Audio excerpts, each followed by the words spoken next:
आप सभी व्यूवर्स को मेरा नमस्कार। मैं आपका दोस्त अनुज सांगवान स्वागत करता हूं आज आपके अपने YouTube चैनल जिसका नाम है खेती दुनिया। व्यूवर्स, आज मैं आपको लेकर आया हूं गायत्री तीर्थ शांति कुंज हरिद्वार में, जहां पर हम जानेंगे वनौषधि प्रदर्शनी के बारे में, जिसे हम हर्बल प्लांट्स एजुकेशन के नाम से भी जानते हैं। तो आज पूरी वीडियो इसके ऊपर होने वाली है, लेकिन थोड़ा सा आपको गायत्री तीर्थ शांति कुंज के बारे में बता देता हूँ। ये यहाँ पर स्थापना जो हुई थी सन 1974-75 में यहाँ पर इसकी स्थापना की गई थी, जिसमें यहाँ पर अखंड ज्योति प्रज्वलित है, जो पिछले 43 वर्षों से लगातार प्रज्वलित है यहाँ पर। तो मेरे सभी व्यूवर्स आपसे अनुरोध है कि वीडियो में आप अंत तक बने रहिए। वीडियो में आपको सारे प्लांट्स की यहाँ पर इनकी जानकारी दी जाएगी। वीडियो आपको अच्छी लगे तो लाइक कर देना, शेयर कर देना और चैनल को सब्सक्राइब कर देना। जो हमारे आचार्य जी हैं उनसे जानते हैं उनका एक छोटा सा परिचय। व्यूवर्स आपको सामने कैमरे की नज़र से देख रहे हैं, आप उन्हें एक छोटा सा परिचय अपना दे दीजिए। मेरा नाम सुधीर भारद्वाज। मैं 1977 में मेरे फादर आ गए थे हरिद्वार इस मिशन में, तभी हम लोग आ गए थे। मेरी प्रारंभिक पढ़ाई लिखाई हरिद्वार में हुई, हरिद्वार और ऋषिकेश में। फिर मैंने आगरा से M.Com किया। उसके बाद 1990 से मैं शांति कुंज में रेगुलर एक कार्यकर्ता के रूप में काम कर रहा हूँ। और गार्डनिंग मेरी हॉबी थी, गार्डनिंग और फोटोग्राफी, और संयोग से मेरा हॉबी ही मेरा यहाँ प्रोफेशन है, मैं उसी डिपार्टमेंट में हूँ। तो इस समय हम जिस जगह खड़े हुए हैं ये हरितिमा देवालय कहता है। अच्छा। इसके लिए परम पूज्य गुरुदेव जिन्होंने इस संस्था की स्थापना की, उसको एक बिल्कुल अद्भुत नाम दिया था। ये कोई नर्सरी या गार्डन नहीं बल्कि देवालय है। ये सारे पेड़ पौधे जो हैं एक्चुअली में देवता स्वरूप ही जी। और इनसे ज्यादा जीवंत और जागृत देवता इस धरती पे कोई नहीं। ये ऐसे देवता हैं कि जो हमारा जहर पीते हैं उसके बदले में हमको अमृत देते हैं। तो उस हरितिमा के प्रति, उस प्रकृति के प्रति लोगों में प्यार भी पैदा हो, और उसके लिए वो क्या कर सकते हैं, उसके ऋण से मुक्त होने के लिए वो क्या कर सकते हैं, उसके बारे में एक छोटी सी जानकारी है। हमारे घर के आसपास बहुत सी ऐसी चीज़ें होती हैं जिनको हम खरपतवार समझते हैं, पर यदि हम उनका उपयोग समझ लें तो वो हमारे जीवन में बहुत उपयोगी हो सकती हैं। उसी बात को आधार लेकर के यहाँ एक छोटी सी प्रदर्शनी लगाई गई। अच्छा। हमारे शरीर के अलग अलग संस्थान है, जैसे आप यहाँ देख रहे हैं, इस अलग अलग संस्थानों में अलग अलग प्रकार की वनौषधियाँ प्रयोग में आती हैं। तो उसका यहाँ पे संपूर्ण परिचय दिया गया है। उस प्लांट्स का भी फोटो है, उसका जो पार्ट यूज किया जाता है वो हमने सैंपल के तौर पे रखा हुआ है, और उसके साथ ही उसके जो रासायनिक संघटक हैं, केमिकल कॉन्स्टिट्यूएंट्स, उसके बारे में जानकारी दी गई। आज चूंकि हमारे पास बहुत अच्छे अच्छे साधन हैं, इक्विपमेंट्स हैं, तो हम केमिकल एनालाइज कर सकते हैं। पर आज से हजारों वर्ष पूर्व हमारे जो ऋषि थे उनके पास कोई ना कोई पद्धति ऐसी जरूर थी कि उस पौधे के गुणों के बारे में जानते थे, या तो उस पौधे से संवाद करते थे या उसके गुण के बारे में जानते थे। जैसे ये भाव प्रकाश का उदाहरण इसमें दिया गया है, श्लोक कचनार के बारे में। तो ये ग्रंथ तो हजारों वर्ष पहले लिखा गया, पर इस श्लोक में उस कचनार के सभी गुणों के बारे में चर्चा की गई। उसी प्रकार बहुत से वनस्पतियां हैं, और ये सारी वनस्पतियां ऐसी नहीं कोई बहुत रेयर हो कि आपको बहुत दूर घने जंगलों से तोड़ के लानी हो, हमारे घर के आसपास ही सब होती है। बिल्कुल। तो यदि हम जैसे हर प्रकार के कायफल हमारे यहाँ मसाले में लोग प्रयोग करते हैं। बिल्कुल सर। हमारे यहाँ ऋषियों ने क्या किया था, स्वाद को स्वास्थ्य से जोड़ दिया था। स्वास्थ्य जो है किचन से ही बनता है। अच्छा भाई, किस सब्जी को किस मसाले से बघारना है वो केवल स्वाद के लिए नहीं था।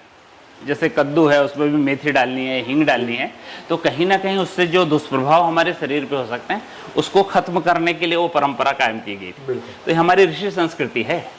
यहाँ स्वाद केवल स्वाद के लिए नहीं है, हजारों साल पुराना। हाँ, स्वाद के साथ स्वास्थ्य है जी। तो और बहुत सारे आपने यहाँ पर बहुत सारे, यहाँ लगभग 50 चयनित जड़ी बूटियों के बारे में है, जिसे हम आज के टाइम में रिसर्च बोल देते हैं। हाँ, लेकिन ये पहले से ही रिसर्च उसको कहा ही इसलिए गया कि हम उसको रिसर्च कर रहे हैं। ऑलरेडी पहले किसी ने उसको ढूंढ के रख दिया ऋषियों ने जी, लेकिन आज तो हम उसे केवल रिसर्च रिसर्च कर रहे हैं। तो इनका जैसे जानकारी अगर किसी लेनी है हमारे व्यूवर्स को, हाँ, हाँ। तो जैसे आपने ये बारकोड वगैरह लगाया गया है, ये किस पर? ये बारकोड तो हमने इस उद्देश्य से लगाए, जैसे किसी पौधे का फोटो है, जी। इस पौधे के फ्लावरिंग का सीजन अलग है, फ्रूटिंग का सीजन अलग है, जी। तो हमने इसमें QR कोड दिया हुआ है। ये QR कोड आपको इंसाइक्लोपीडिया या विकिपीडिया से कनेक्ट करता है। तो इस पौधे से जुड़ी हुई और भी बहुत सी जानकारी या इस पौधे का जिक्र किन किन बुक्स में आया है, इसके रेफरेंसेस और कहाँ कहाँ मिल सकते हैं, वो आप केवल एक क्लिक के माध्यम से जान सकते हैं। आजकल स्मार्टफोन सबके जीवन की एक आवश्यकता बन गई, बिल्कुल।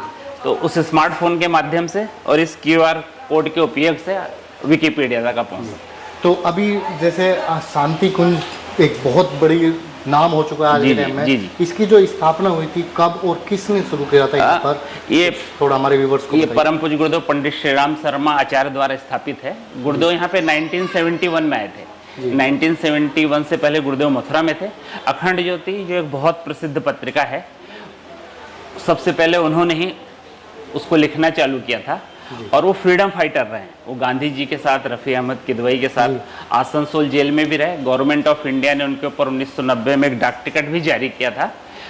और जैसे ही देश आज़ाद हुआ, गुरुदेव के साथ वाले तो राजनीति में चले गए, उनके अपने कुछ राजनीतिक उद्देश्य रहे होंगे, पर गुरुदेव ने अपने जीवन का क्षेत्र चुना सामाजिक सेवा और वो समाज सेवा में आ गए। उन्होंने एक संस्था खड़ी की, अखिल विश्व गायत्री परिवार, जिसका एक ही उद्देश्य है कि मनुष्य में देवत्व का उदय और धरती पे स्वर्ग का अवतरण। हम इस धरती को ही स्वर्ग बना लें तो समझो स्वर्ग इस पे आ गया।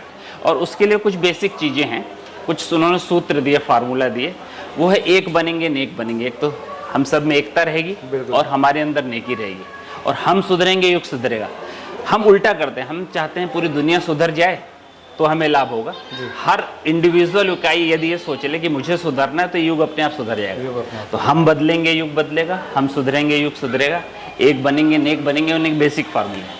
और इस निर्माण की प्रक्रिया जो उन्होंने बताई, उसके 3 चरण होता है। पहले व्यक्ति निर्माण, फिर समाज निर्माण पहले, और उसके बाद है पूरे देश का निर्माण, राष्ट्र निर्माण।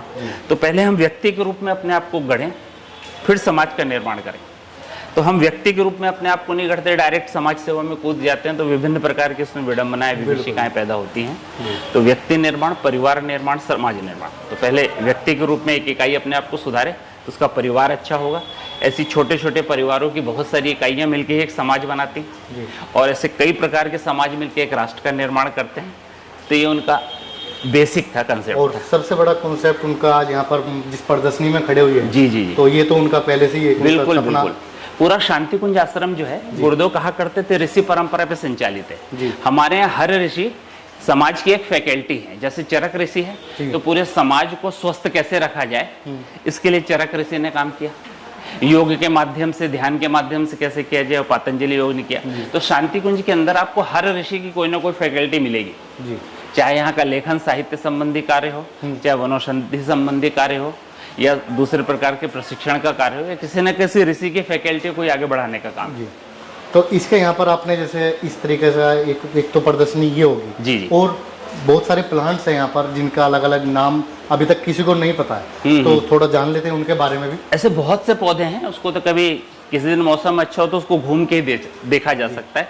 ऐसे सैकड़ों प्रकार के पौधे हैं। यहाँ से पास ही हमारे एक रिसर्च सेंटर है, वहाँ हमने लगभग 800 प्रकार के शुष्क नमूने इकट्ठा कर रखे हैं प्लांट्स से जो हिमालय में पाए जाते हैं। और यहाँ पे तो ये प्रयास किया गया है कि हमारे घर के आसपास जो वनस्पतियाँ पाई जाती हैं, यदि हम उनका ही परिचय ठीक से प्राप्त कर लें तो शायद वो हमारे संपूर्ण स्वास्थ्य को ठीक रख सकने में सहायक हो। वीवर्स, आपको यहाँ पर आचार्य जी ने पूरी जानकारी दी है, अपनी पूरी प्रदर्शनी के बारे में इन्होंने बताया। सबसे अच्छी जो इन्होंने कर रखा है, यहाँ पर बारकोड हर पेड़ पर लगाए हुए है, जिसे आप बारकोड को हर मल्टीमीडिया मोबाइल सभी के पास है, और उसे स्कैन करके आप उसकी जानकारी हासिल कर सकते हैं हर चीज़ की। तो वीडियो आपको अच्छी लगी हो तो वीडियो को लाइक जरूर कर दें, शेयर कर दें, और साथ में चैनल को सब्सक्राइब करना ना भूलें। मिलते हैं आपको एक नई वीडियो में नई जानकारी के साथ। सभी व्यूवर्स को नमस्कार, जय हिंद, जय भारत।